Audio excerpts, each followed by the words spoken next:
I got this dress last summer from a secondhand store here in Tallinn called Humana Vintage for 12 euros. What first caught my attention was the silhouette, but it was pretty much the only thing I liked about it since it looked very much like something my grandma would wear, and that's just not my style at all. I have a bunch of adjustments to make, so here's what I was thinking. First of all, I would remove this weird dark blue paneling on the front and keep the deep plunging V as the new neckline. This dark blue paneling continues down the entire center front, so I'll be removing that as well, and we'll connect the floral fabric panels as the new center front opening. Shoulders look awful right now, and that's because they have tiny shoulder pads inside. I'm not entirely sure which way they're supposed to sit because they're connected weirdly, but either way I'm going to be getting rid of them. Because it's a size larger than I usually wear, the shoulder line is misplaced on me. I'll be lifting it up by taking in a little bit of fabric from this long seam going across the front and back of the dress. I will also be shortening the sleeves because I just find this length a little awkward. At the back, I'll only have to replace the ties with stitching to fix the waistline in place, essentially creating one big fold ironed flat. I'll continue the loops down the new center front as the new fastening method. There are only 4 of them now, so I will have to add a lot more to cover up at least a few centimeters past the crotch line. I'm considering shortening the dress, but I'm not really sure because there's going to be way more skin on display than there is now, so maybe I'll keep the original length of the dress. I'm not really a floral person and that type of cutesy aesthetic doesn't suit me at all, so I'm going to be dyeing the fabric of the dress to get rid of those tiny floral patterns. I think that should be it, so let's get into the process. I started with the smallest thing, which is actually creating the biggest difference in silhouette, and I removed the back ties by just seam ripping them out. In the process, I accidentally made a little hole, so I patched it up using thin facing and stitching it together, going a little around the original seam, maybe 1 millimeter.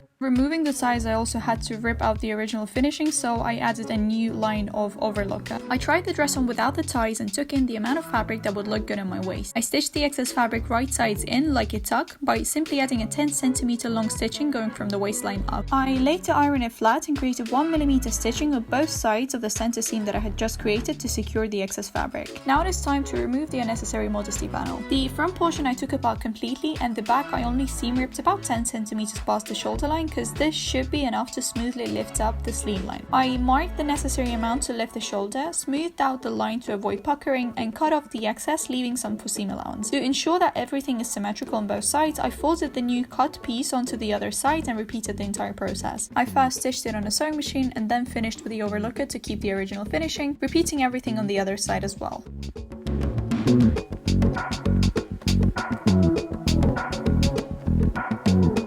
Since the neckline facing was moving and flapping in the wind every time I put the dress on, I decided to fix it in place with spider net glue tape. I also did the exact same with the facing of the new neckline, by the way.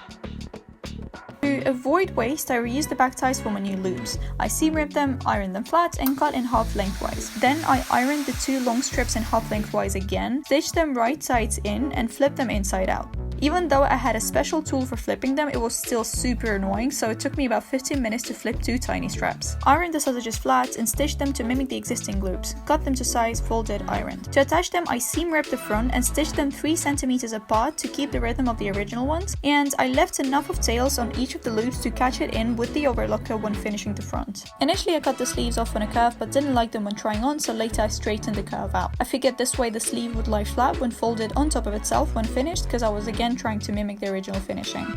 Instead of shortening the dress, I decided to add slits on the sides, so I ripped the original seams to the length I liked, finished them with overlocker, folded over, continuing the original top stitching 5mm away from the opening. With that, all of my sewing was done and it was time to move on to playing with fabric dyeing. Now, I've never used this particular box dye before, but I followed all the packaging instructions despite them being in Swedish and me translating them in Google, just hoping that they are correctly translated. Since I was dyeing cotton, the instructions suggested I use salt when dyeing and vinegar when rinsing the fabric in order to fix the color. I also made sure to iron every section of it once it dried, because apparently this also helps the color stay in place, and I was trying to do my best to actually achieve that. Overall, for 400 grams of dress, I used 2 packs of dye, 400 grams of sea salt, 50 milliliters of vinegar, and an hour of my time. When boiling, I used about 7 liters of water and roughly the same amount when rinsing. I made sink baths in order to save some water, so when you see me running the water from the tap, it's actually staying in the sink until it's as blue as it can get, and only then do I drain it.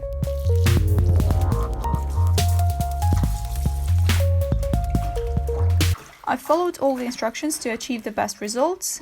The only thing I had to kind of avoid was hanging it in direct sunlight to dry, because this is pretty much the only area where it could dry, because this is dedicated area for drying clothes. Yes, it is against the window, but this window goes to a northern part of the house, so because the sun comes out on the right, it should not have too much direct sunlight. I'm hoping. Our house is a little bit tilted, so let's hope this dries okay. Probably should have removed the buttons before dyeing, but since the majority of them were on that extra panel that I took off in the beginning, I just forgot about these four, so I'm removing them now. Now that there were no interrupting buttons, I ironed the whole thing to secure the color once again and got rid of the wrinkles. Thanks to my grandmother, my friend who was decluttering the house and moving out of it, I have a bunch of buttons. I just went through this entire box and found two options that would potentially fit this dress. So I have 18 buttons to stitch, and I'm currently deciding between these two options. Option one is this beautiful pearly white. Very nice, they're very cute. They have a bunch of detailing on the front, which might be a little distracting considering we still see the floral pattern in the background, but I really like them because of their pearliness. Also, forgive my nails, they're blue from dyeing because I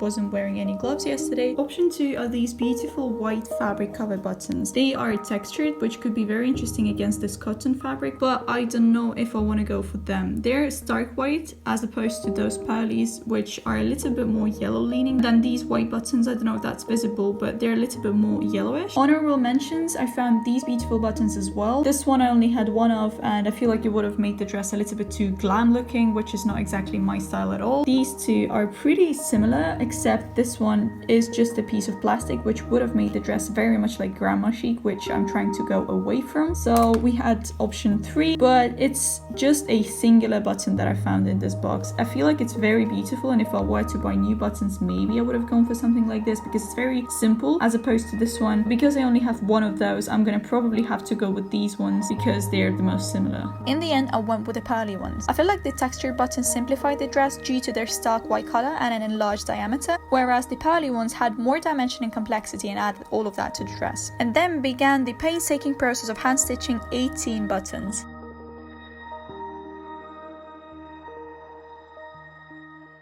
So I thought this was a good opportunity to show you how I sew attach buttons that have raised feet like these. I double my thread, tie a knot on the back, and then secure it going through the fabric once. I take my button, I go through this base and through the fabric, repeating it about 5 to 8 times depending on how secure you want the button to be. I went through the fabric and secured it 8 times. Now I'm gonna wrap my threads around the base of the button.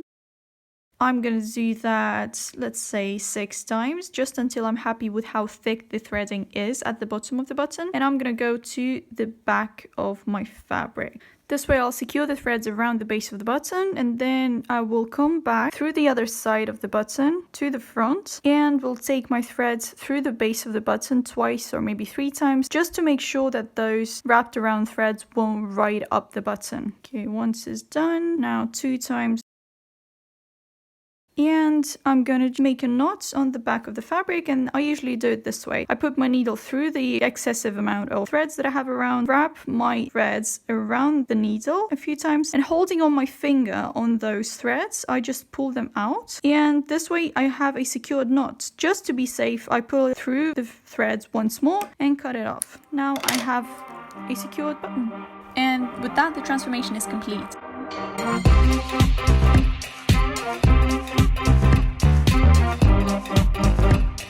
I feel like the dress looks a lot better than it used to. I no longer feel like a grandma, and that was the goal, so I think in that sense the flip was successful. Absolutely love the new center front. The sleeve line is now placed correctly. The length of the sleeve is also up to my liking, and the back looks a lot better without the ties, which were simplifying the dress visually. Oh, and the slits, I feel like they were a great idea. They weave in the air into the movement of the dress and overall just add to the departure from the whole grandma chic aesthetic. Tell me what you think. What would you have done differently if you were to remake this dress by yourself? Thank you for watching. I hope you enjoyed it. See you next time. Bye!